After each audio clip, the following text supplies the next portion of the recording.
આજે દેશભરમાં પ્રજાસત્તાક પર્વની ઉજવણી કરવામાં આવતા દેશભક્તિ જેવું વાતાવરણ જોવા મળ્યું છે। કેશોદ તાલુકા કક્ષાના પ્રજાસત્તાક દિવસની ઉજવણી કેશોદના ચર ગામે કરવામાં આવી હતી। તાલુકા વહીવટી તંત્ર દ્વારા શ્રી માધ્યમિક શાળા ચરમાં ડેપ્યુટી એક્ઝિક્યુટિવ મેજિસ્ટ્રેટ અંકુર લાડાણી દ્વારા ધ્વજવંદન કરવામાં આવ્યું હતું।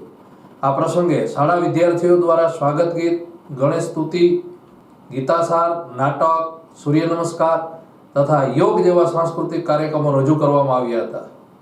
રાષ્ટ્ર પર્વને લઈ વિવિધ કચેરીઓમાં ફરજ બજાવી સારી કામગીરી કરવા બદલ 29 અધિકારીઓ કર્મચારીઓને પ્રમાણપત્ર આપી સન્માનિત કરવામાં આવ્યા હતા। આ તકે આમંત્રિત મહેમાનો તરીકે માજી ધારાસભ્ય વંદનાબેન મકવાણા, આરએફઓ ગુલાબબેન સુહાગિયા, પીજીવીસીએલ શહેર નાયબ ઇજનેર જે.કે. કાતરિયા, ગ્રામ્ય 1 નાયબ ઇજનેર N.H. ડાંગર, Keshod police station PSI J.H. કચોટ સહિતનાઓ હાજર રહ્યા હતા। કાનભાઈ સોલંકી દ્વારા આભાર વિધિ કરવામાં આવી હતી।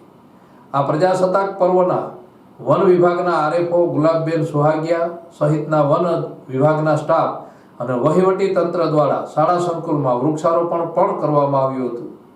ચર ગ્રામ પંચાયત દ્વારા માધ્યમિક શાળા અને પે સેન્ટર શાળાના આચાર્યને મોમેન્ટો આપવામાં આવ્યો હતો, જ્યારે ઉદ્ઘોષક તરીકે ડોક્ટર ભૂપેન્દ્ર જોશીએ કાર્યક્રમનું સંચાલન કર્યું હતું।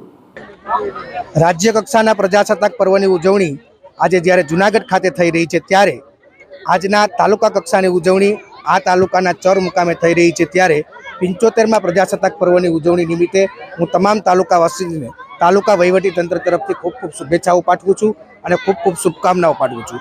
75માં પ્રજાસત્તાક પર્વની ઉજવણી નિમિત્તે તાલુકાના તમામ કર્મયોગીઓ સમાજના છેવાડાના અને ગરીબ માનવીઓ સુધી સરકારની પ્રજાલક્ષી યોજનાઓનો લાભ પહોંચાડે।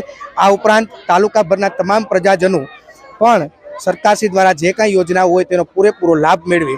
આ ઉપરાંત પ્રજાજનો પણ રાજ્ય અને ગામના વિકાસ થકી રાષ્ટ્રના વિકાસની અંદર પોતાનું યોગદાન આપી શકે તેવી રીતે કાયદાની અંદર પોતાની ફરજ બજાવે, ગામના કરવેરાઓ નિયમિત ભરે, પ્રજાલક્ષી કાર્યની અંદર સંપૂર્ણપણે સહકાર આપે। આ ઉપરાંત રાજ્ય સરકારની યોજનાઓનો લાભ ઉઠાવે એવી આજના આ 75માં પ્રજાસત્તાક પર્વની ઉજવણી નિમિત્તે ફરીથી તમામ તાલુકાવાસીઓને તાલુકા વહીવટી તંત્ર તરફથી ખૂબ ખૂબ શુભકામનાઓ પાઠવું છું।